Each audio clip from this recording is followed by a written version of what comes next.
My name is Isabella, and when I think about being 32, I realize that the last 10 years of my life have been dominated by work, by a constant climb up the career ladder, steps that seem to me the only true and worthy ones, while my younger sisters, Sarah and Elma, were immersed in a completely different life, one associated with starting families, with children's laughter, with the worries of husbands and cozy homes. I, however, was on a different path. I sat in my office, whose glass walls offered a view of the bustling city, and felt a strange mixture of pride and weariness from all I had accomplished. Don't get me wrong, I truly loved my work, it was both a challenge and a reward, but every now and then a deep feeling would arise within me as if I had missed something, as if between the numbers in the reports and the meetings with partners, something had disappeared, something without which a woman cannot truly become whole. I had no husband, no children, just myself, my loneliness, and a spacious corner office with panoramic windows. That very morning, perfectly ordinary, with the familiar noise of the city outside the glass, my phone rang, and, glancing at the screen, I saw Sarah's name. I flipped through the spreadsheets with one hand, and picked up the phone with the other. "Hi, Isabella," I heard her voice over the speaker, always so clear and cheerful. "Hi, Sarah," I replied, pushing aside a pile of papers. "I have a minute, tell me how you're doing." Sarah laughed, then began speaking faster, as if afraid I'd interrupt her. "You know, Mom's turning 60 in 2 months. "Right," I nodded, though she didn't see it, and began listening more attentively. "We all want to do something special for her," my sister continued, "and we're currently collecting contributions from everyone." These words made me wary. I set my coffee cup on the edge of the table, and when Sarah named the amount, I almost caught my breath. I really did almost choke on the hot sip. It was more than I spent on my last vacation, and think back, my last vacation was 3 years ago. "I know it's a lot," Sarah hastened to add, as if sensing my pause, "but it's for Mom, you understand." No, it's fine," I interrupted, already opening my banking app. "I'll transfer it right now." "Great," she rejoiced, and her voice rang with the joy I so often envied. "Oh, and one more thing, make sure you take a week off. Don't plan anything else during that time." "Okay," I replied, feeling the familiar rhythm of my work begin to resist this thought. The following weeks flew by in a thick fog of meetings, reports, and deadlines. Sometimes I tried to carefully ask Sarah or Elma what they were planning to do with the money, but they always waved me off, laughing it off, and eventually I gave up, letting work once again crowd out everything else. Mom's birthday faded into the background, leaving room only for my schedules and endless meetings. And then came that Saturday evening, when we all gathered around the large table in our parents' house. It was noisy and crowded. Mom and Dad, Sarah and Elma, Aunt Anna with her children, my cousins Gerardo and Marietta. All together we created the chaos that always surrounds large family dinners. Dad was telling the same old jokes, Mom was bustling about, pouring soup and adding bread to everyone's plate. Everything seemed to be as usual, but a vague premonition was already lurking within me. And suddenly, Sarah, ostentatiously shuffling peas around her plate, uttered a phrase that seemed to freeze everything. "So," she said, looking up, "it's finally all decided. We've agreed on Mom's birthday. We'll spend a week at Mountain Pine Resort." The table instantly came alive with excited chatter. Mom beamed like a little girl. Dad was already musing out loud about his skiing adventures, and my sisters were vying with each other to discuss which slopes they wanted to try. "Why didn't anyone tell me before?" I asked, feeling a strange mixture of frustration and resentment welling up inside me. "I don't even have a ski suit, and I barely have time to look for one."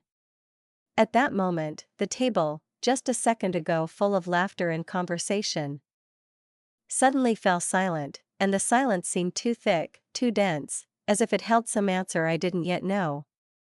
Mom cleared her throat, and the short, completely mundane sound cut into my chest so sharply that I felt my stomach tighten into a tight knot even before she opened her mouth. I knew that special tone of hers, soft, cautious, slightly tense, as if she were about to ask me for something I certainly couldn't refuse, for Mom always had a way of speaking that made my objections dissolve before they could even be formed into words. Actually, dear, she began with a barely perceptible smile, we were hoping you'd do us all a big favor and watch the kids while we're there. I froze, feeling the blood rush to my cheeks. My gaze slid over the faces of the family gathered around the dinner table, hoping someone would laugh, slap their hand on the tabletop, and say it was a joke, a ridiculous prank, nothing more. But for long seconds, the silence was broken only by the discreet clink of cutlery against plates. You want me to watch the kids? I finally managed to utter, my voice sounding dry and strained. All 5 of them? My mind, as if on cue, began listing names: Elma's baby, Bartolomeo, Sarah's little one, Mimi, Gerardo's cousin, and then there were Arsenio's twins, Anna's children, and little Lorenzo, Mariatta's son. 5 children under 7, and all my responsibility? Well, you get along so well with them, Mom added, as if that explained and justified everything. They adore their Aunt Isabella, after all. I glanced around the table again, searching for even a hint of irony in someone's eyes, a hint that this was simply a test of my reaction, but I saw nothing of the sort, only expectant faces turned toward me, and a silence filled with the anticipation of my usual yes, and suddenly I heard my voice, and it sounded so strange, as if it weren't mine. But that's not fair, I said, the words escaping my lips. I want to celebrate with you too, it's Mom's birthday. Elma, my 28-year-old sister, sighed heavily, put her fork down next to her plate, and looked at me with that condescending weariness she seemed to have acquired only recently. Oh, come on, Isabella, she said softly, but with a hint of coldness in her voice, you'll be bored there anyway, it'll be noisy and crowded. Bored? I repeated, my voice tinged with surprise. How do you know I'll be bored? Elma exchanged a quick glance with Sarah, as if they had rehearsed this scene beforehand. You're great with kids, they adore you, she said, and frankly, you don't need this noisy break from family life. Something inside me twitched painfully, and an invisible hand squeezed my chest. What's that supposed to mean? I whispered, more to myself than to them. Sarah perked up, as if trying to soften the blow, but her voice was trembling, her tone practiced, as if she'd spent years practicing saying such things without unnecessary emotion. She just meant, Sarah said, that you don't have a husband or kids, and we need a break to get away from all this, you know? At that moment, the green beans on my plate seemed to blur into a haze, and I blinked, trying to hold back the tears. I wasn't going to give them this small pleasure, to see me cry, to see my pride crumble before their eyes. Instead, I pushed back my chair, its legs creaking on the floor, and stood up. Isabella, a voice called, a hint of concern in it, but too weak to deter me. I picked up my purse from the counter and, without another word, headed for the door. No one followed me, no one even called out. The only sound coming from the dining room was my mother's voice. Don't worry, she'll be a little upset at first, but she'll come around, like always. I stepped out into the cool evening, and the voices coming from the house gradually faded, replaced by a lively discussion of ski slopes and winter gear. The air was crisp, almost sharp, blowing on my face and seeming to clear my head. I stood alone, and a bitter thought echoed within me. For 10 years I had put everyone around me above myself, been responsible, reliable, never saying no, and now, this is all I got in return. The worst part wasn't even the request to babysit, but the ease and casualness with which they said it, confident that I would, as always, agree without argument or debate. They had already planned everything in advance, my money, my time, my vacation days, as if I weren't a person, not a sister, not a daughter, but a convenient resource to be seized and used without asking whether I wanted to be part of their plans. This thought tormented me all evening, and then half the night, as I wandered around the apartment, step by step, as if measuring the years, and revisited every dinner, every holiday, every situation where I'd put my own desires aside for the sake of someone in my family.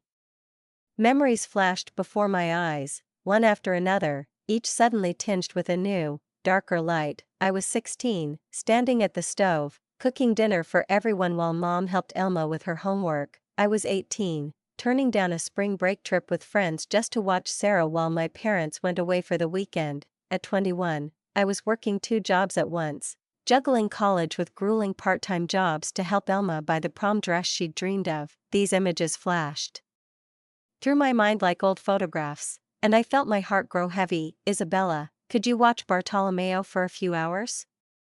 Elma's voice echoed in my head, drawing me back into the endless cycle of requests. I really need a break. Isabella, could you take the twins for the weekend? Gerardo's familiar intonation played like a broken record. Marietta is overloaded, Lorenzo is completely unruly, and you're so good with children. All these words formed one long, endless request, to which I always answered the same way. Yes, I always said yes, even if I had an important meeting the next day, even if I returned home exhausted after a hard week at work, even if I had no energy left for anything but sleep. I always prided myself on being reliable and responsible, that I could be the perfect daughter and sister, that I could be relied upon. But that evening, as I returned home and collapsed on the sofa, I felt for the first time that pride poisoned by bitterness. The cold leather of the sofa clung to my hands, and my gaze suddenly caught on the photo albums lying on the coffee table. I picked them up, flipped through a few pages, and was struck by a strange feeling. Family vacations where I was always on the other side of the camera, not in the frame, but behind it. Holiday gatherings where I invariably stayed in the kitchen while everyone else laughed in the living room. And then I asked myself, when was the last time someone truly asked me what I wanted? Sarah's words echoed in my head. It's not like you need a break from family life. They echoed sharply, painfully, like a death sentence, as if my life, my career, my choices were worthless, as if they were less valid just because I wasn't married and didn't have children, as if everything I'd done over the years, all my sacrifices, were insignificant because they didn't fit into their narrow framework of what was worthy of respect. That night, sleep wouldn't come to me. I tossed and turned, stared at the ceiling for long stretches, and thought back to my younger self, how I attended college on a scholarship, choosing not to ask my parents for help so as not to burden them, how I threw myself into work immediately after graduation to build a career while simultaneously helping my sisters finish their studies, how I spent nights at the office, climbing the career ladder step by step, sending home part of my salary to support my family during the difficult months. Each of these memories now felt not like pride, but like a burden I'd carried for too long. By morning, I felt exhausted, but also determined. I knew I wasn't one to engage in conflict. I'd never been one to break bridges or sever ties, but I couldn't remain silent any longer. I had to find a way to convey to them that I was human too, that I had desires, dreams, the right to be more than just a reliable shadow, but a true part of the family. So I decided to do what I always did when faced with a problem: try to solve it. I waited until a reasonable hour on Sunday morning, letting the sun rise high enough so that the call wouldn't seem like a desperate attempt to sort things out at dawn. When I finally decided to dial Mom's number, my heart was pounding so hard I barely heard the rings. She didn't answer until the third. "Hi, Mom," I said, trying to keep my voice even, without a tremor, without a hint of the storm tearing me apart inside. "Hi, dear," she replied, and I heard a wariness in her tone, as if she already knew where I was going with this. "I was thinking about a trip, a resort," I began slowly, choosing my words carefully so as not to sound too abrupt. "Actually, I have a solution. I'll pay for a professional nanny for all 5 kids, and then everyone can enjoy the holiday together." There was silence on the other end of the line. It stretched on for too long, cold and tense, and I almost thought the connection had died, until I finally heard my mother's voice. "It won't work, Isabella," she said dryly, almost angrily. "We can't trust the kids to some stranger. They've gotten used to you." "Mom," I clutched the phone in my hand, "I want to be part of the celebration too. I want to be there. At your birthday party, I could find a really good nanny, with references, with experience, you know." "Stop it," she interrupted sharply. "You're not the type to enjoy loud company and fun. You'll be uncomfortable. There will be too many people, too much fuss, but the kids will keep you occupied, and you'll enjoy being with them, because they love you. It's perfect for everyone." The click of the call ending echoed in my ears, as if it had hit me from the inside. I sat motionless, holding the phone to my ear, even though the line had long since died, and only now did my mother's words truly begin to sink in. She didn't even say goodbye, she simply ended the conversation, as if there was no point in listening to my arguments. I was still staring at the screen, pondering this cold end to the conversation, when the phone vibrated again. Sarah's name flashed on the display. "How dare you," she hissed, not even giving me a chance to say hello. "Mom just told me about your little nanny proposal. Are you trying to ruin it?" I straightened up, though my voice still wavered. "Ruin it? I'm trying to find a solution that works for everyone." "We already have a solution," Sarah exclaimed, her voice rising, becoming harsh, almost shrill. "Everything is planned, Isabella, everything. And now you're being completely selfish, trying to change our arrangements at the last minute." Her accusation hit me like a slap in the face. "Selfish?" I repeated, incredulous. "Yes," she said without hesitation, "we've been planning this for weeks, everyone's thrilled, the resort is booked, the activities are planned down to the minute, and now you want to ruin it all just because you can't do one thing for the family." My wrist shook, and I could barely hold the phone. "Alone?" I whispered, but she had already continued, not hearing me. "You know that if you ruin this trip for everyone, if you ruin Mom's holiday, you don't even have to try to talk to me anymore. I'm serious, Isabella." And the line went dead. I sat there, stunned by my little sister's threat, staring at the dim screen until the phone vibrated again with a flood of new messages, this time, in the family chat. "We have to stick together," the first message from Sarah flashed on the screen. "We all help each other." Another, "Remember how I watered your flowers last year while you were at a conference?" A third, "You're good with kids, they love you. Why can't you just forget the hurt feelings and think about what's best for your family?" I reread these words, and my heart sank, as if each message were a tiny reproach hammered into me.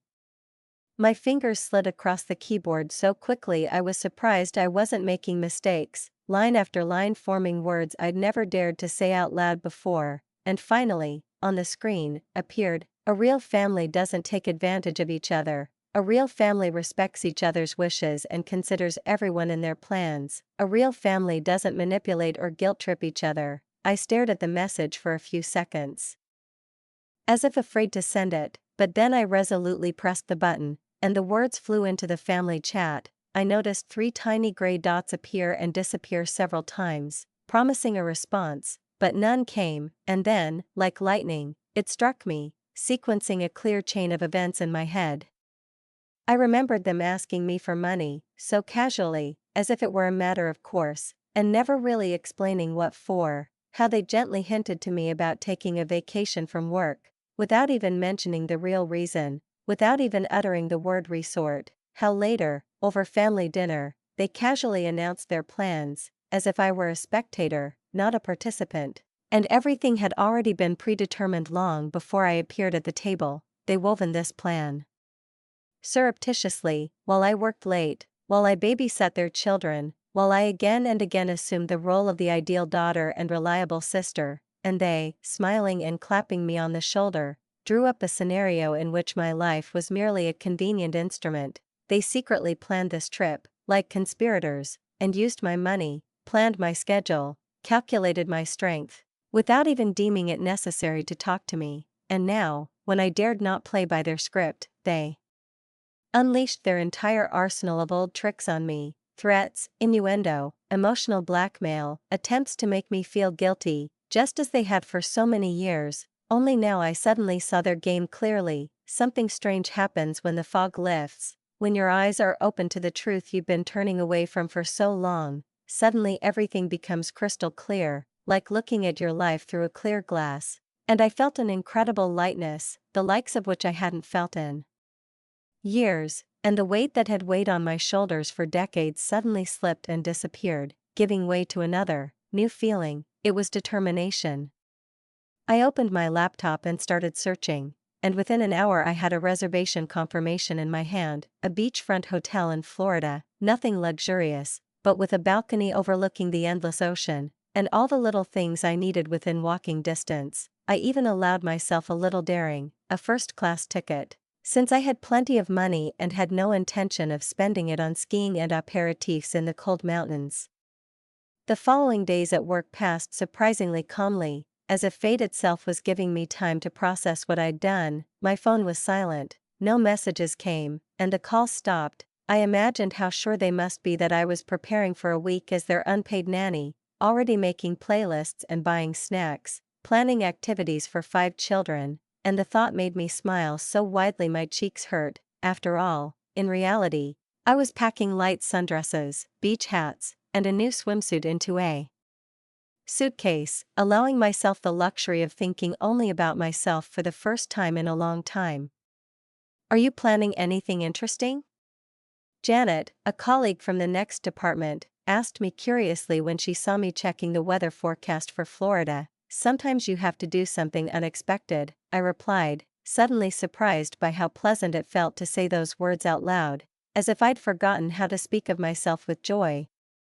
On the morning of my flight, I walked around the apartment one last time, checking every detail with my usual eye: the empty refrigerator, the tightly closed windows, the neatly arranged pillows on the sofa. Everything sparkled clean and tidy, as always, but now there was something new, the realization that this time I wouldn't be there when the desperate calls came, asking for someone to babysit, when they would once again try to thrust other people's responsibilities on me.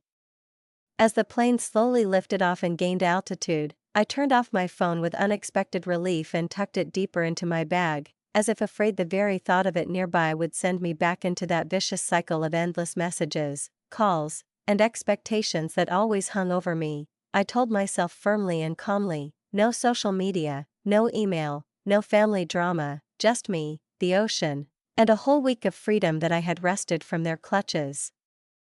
The Florida air greeted me as if it had been waiting for my arrival. Thick and humid, it enveloped my entire body in a soft, warm embrace. As I stepped out of the airport and saw the tall palm trees swaying gently in the breeze, the air already filled with the subtle, tart scent of salt from the ocean, I felt like I belonged for the first time in years.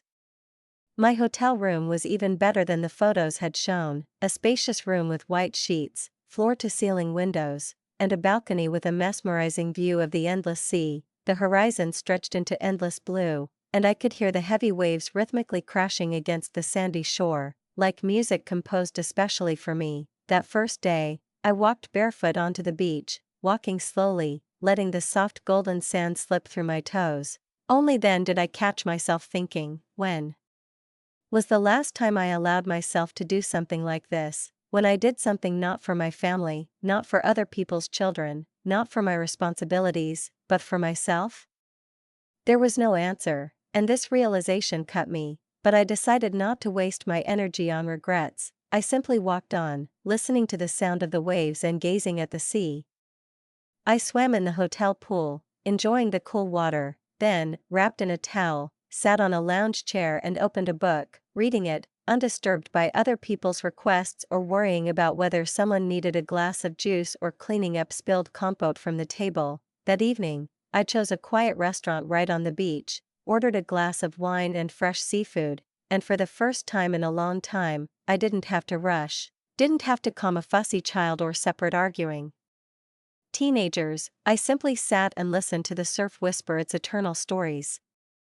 At sunset, I returned to my room, stepped out onto the balcony, picked up a glass, and watched the sun slowly sink into the ocean, painting the sky scarlet and gold. In those moments, I didn't think about bedtime routine, morning schedule, or who would call tomorrow with another request. I was alive. My last morning in Florida was filled with a special light. I stepped out onto the balcony, took a deep breath of the air, full of salt and warmth, and allowed myself to simply sit, look, and soak up the last moments of peace. I knew I'd soon have to turn on my phone and face the chaos I'd left behind, but even then I couldn't imagine what exactly awaited me. When the screen lit up and the phone came to life in my hands, it immediately began vibrating incessantly, as if it had gone crazy. Messages, voicemails, missed calls, hundreds of them, and the timestamps showed that it all began exactly a week ago. On the morning of the very day I turned it off on the plane, my hands trembled slightly as I began scrolling through them. The first messages were from Sarah. "Where are you? We're outside your house. Then from Elma, Isabella, open the door, the kids are getting restless. Then Gerardo, hi, we brought Arsenio and Anna as planned, are you home? What's going on? And then Lorenzo, Isabella, what happened?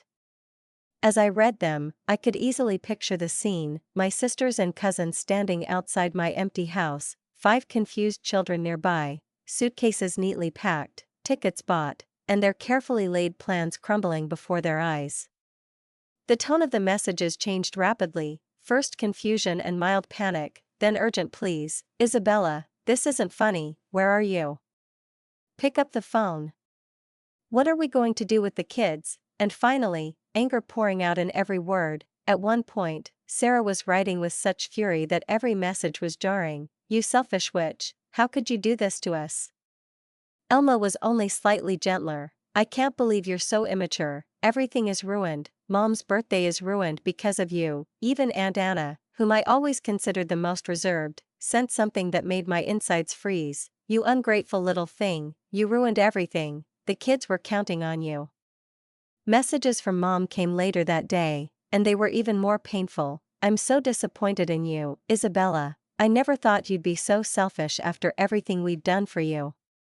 My dad, who rarely wrote, sent just one short message, and it felt like a condemnation. Your mother is crying, I hope you are happy with yourself, and I felt a strange chill inside me, because the one who was usually silent was now suddenly resorting to reproach, which meant that my actions had reached the very heart of the family. The voicemails were even worse, filled with anger, disappointment, accusations that put into words the cruel truth I had managed to turn away from for so long. And then the messages from distant relatives I hadn't spoken to in months began, and suddenly they all appeared in a chorus of condemnation. You were always so reliable, how could you do this to your family, those poor children, you ruined everything. And each new notification seemed to drive another nail into me as I sat in my quiet hotel room and read, one by one, what my family really thought of me when I was no longer their solution. The words they used, the names they called me, the assumptions they made about my character. It was like meeting a whole new family, the one hidden behind the fake smiles and the occasional requests for favors, and without answering any of those messages, because answering at that moment would have meant either making excuses or yelling, and I no longer wanted either. I packed my bags and headed to the airport. It was time to go home, but I was no longer the Isabella who had left a week ago. That Isabella might have apologized, might have felt guilty, might have tried to make amends, but that Isabella was gone, and in her place was a woman who had the right to make her own choices. I'd just finished unpacking my beach clothes when there was an aggressive knock on my front door, and before I could reach it, I heard the key turning, the spare key I'd given my mother years ago, in case they needed to get into my house in a hurry, and in that moment, I realized this wasn't just a visit, but a furious storm had burst into my house. Mom at the head of the attack, Elma and Sarah on either side of her, all 3 of them red-faced, their eyes wild and accusatory, the peace I'd managed to cultivate in Florida instantly evaporating like fog in the morning sun. Do you have any idea what you've done? Sarah screamed, stepping forward so far that I could feel her irritation. You've ruined everything. I stood my ground, feeling the years of serving their needs surface in my heart, and watched as they unleashed their rage uncontrollably in my living room, the same living room where I'd babysat their children countless times, where I'd cancelled my own plans for their emergencies, where I'd always been a reliable support system.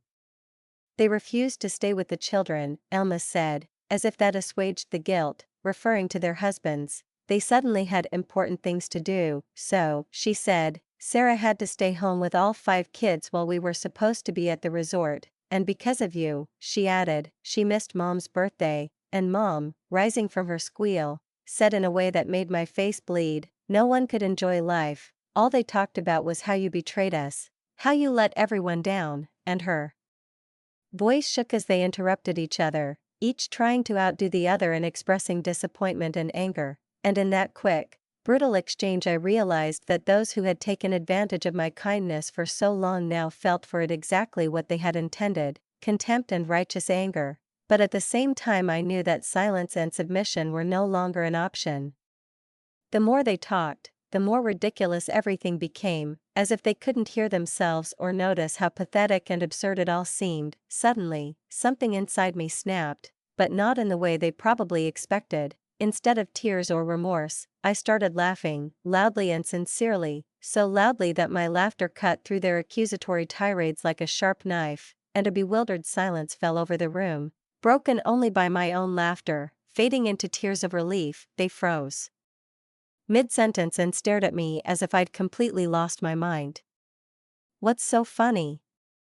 Mom stepped forward, her face even redder than before, and her voice held an almost hysterical anger. "What could be funny about this situation?" I wiped the tears of laughter from my eyes and, more quietly but still firmly, said, "Don't you see how ridiculous this is? Don't you really understand how absurd you sound right now?" My laughter died down, replaced by a confident, even voice. Elma frowned and muttered, "What's so absurd about that?" Then I straightened up, looked my sister straight in the eye, and calmly said, "What's absurd is that you secretly planned this trip without telling me, that you decided for me that I was obligated to babysit your children, that you took my money, told me to take time off from work, and then simply assumed I would comply with your plans, and now, when everything fell apart not because I let anyone down, but because you made false assumptions, you come here and accuse me of something I didn't do."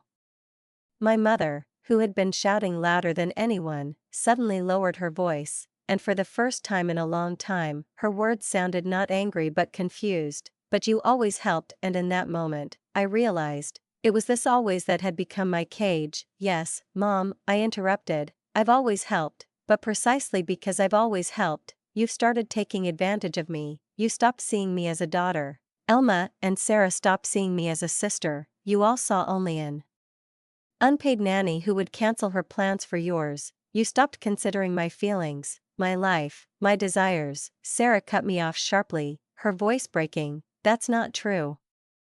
But I heard uncertainty, her words trembled and lacked their former power.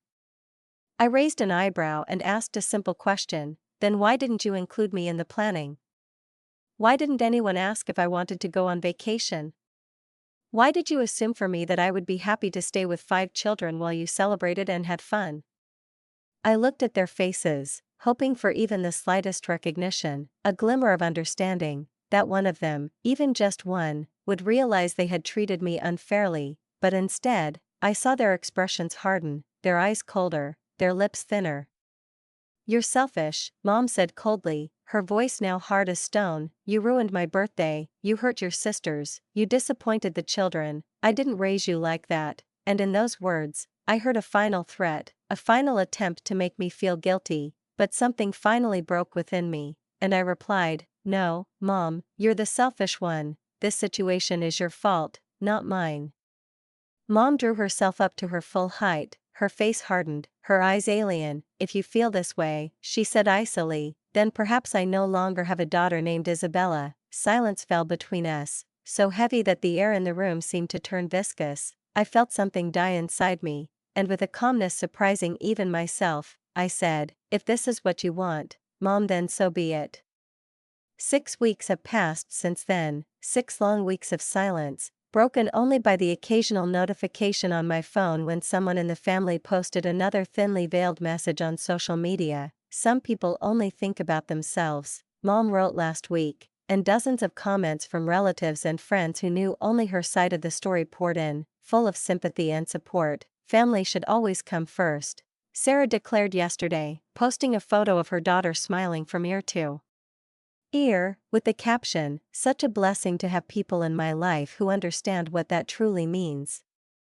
And I looked at those lines, at those photographs, at that stream of artificial idol, and felt the chasm between me and my family become unbridgeable. Elma's last message was a long, heavy paragraph, full of strong language about toxic people who supposedly destroy family bonds with their selfishness and indifference. She didn't mention me by name, of course, but everyone knew exactly who she was talking about. And it was obvious from the comments, full of condemnation, condolences, and false sympathy. A few months ago, such words would have burned me, cut me to the core, deprived me of sleep, forced me to replay possible answers over and over in my head. mentally arguing with them, trying to convince at least someone that I was different. That they were wrong, that things weren't so clear-cut. I would have tormented myself with doubts about whether I could have acted differently, whether I had been too harsh, too cold, too cruel. But now everything has changed. Now I skim through such publications as calmly as the morning news in the newspaper, and sometimes I even smile at the corner of my lips at the predictability of their words, at the way they repeat themselves like a broken record, where every chord sounds the same. I've noticed that the pain from their words no longer penetrates deeply, no longer destroying my peace, it skims the surface, no longer finding cracks to penetrate. My life took on a new rhythm. Instead of spending every weekend endlessly waiting for an emergency call begging me to babysit or fill in for someone on their schedule, I learned to fill my days with things that bring me joy. I joined a local book club. I remember sitting in a cozy coffee shop at the first meeting, surrounded by women, each clutching a tattered volume, and marveling at the peace in my heart, that my phone was lying nearby on the table and not ringing with the alarm of yet another sister. It was a new, strange, but surprisingly pleasant feeling for me, simply sitting and listening to a book discussion, not expecting my time and presence to be in demand at any moment. I allowed myself to dream bigger. Last week, I booked a trip to Europe. I'll be going there alone in the spring, without worrying about other people's schedules or endless approvals. I didn't have to ask permission, check my schedule, or worry about inconveniencing anyone. I simply saw a good offer and took it, and for the first time in my life, I felt that freedom could be so simple. Sometimes, in quiet moments, when the house is filled only with the rustling of pages or the sounds of music, I think about my nieces and nephews. I miss them, their laughter, the way they rushed to me with hugs, their trusting eyes, but I don't miss the role their parents created for me, turning these children into weapons, a way to keep me within familiar boundaries. A reminder of duty and the obligation to sacrifice myself for their convenience. I hope that someday, when they grow up, they will see these patterns for themselves, recognize them, and make different choices for themselves. Perhaps they will understand me, perhaps they will forgive me, and perhaps they will even thank me for showing them a different path, a path where they can value and respect themselves. I still have the emergency key in my apartment, the very one my mother used that day when she burst into my home with my sisters, like an army of accusations. I've thought about returning it many times, and each time I put it off, as if something were holding me back from the final decision. Maybe it's part of me that still hopes for a miracle, that one day they will understand how unfair their actions and expectations were, that they will see how they abused my love, turning it into a tool. Maybe it's part of me that still believes there's room in their hearts for understanding. But I no longer wait for that day. I've stopped putting my life on hold, hoping for their approval or forgiveness. For the first time in my life, I learned to put myself first, and it felt surprisingly natural and right. Yesterday, I did something I'd been dreading for a long time. I deleted the family group chat from my phone. No big announcement, no explanation, no attempt to justify it. Just one quiet flick of the finger, and another invisible chain disappeared. I felt a strange lightness, as if I'd freed myself from yet another obligation, another source of stress. Some might call it selfishness. My family, I'm sure, thinks so, but I realized the difference, a difference I'd never noticed before. There's a gulf between selfishness and self-respect. And sometimes the healthiest and bravest thing you can do for yourself is to walk away from people who see your value only in what you can do for them.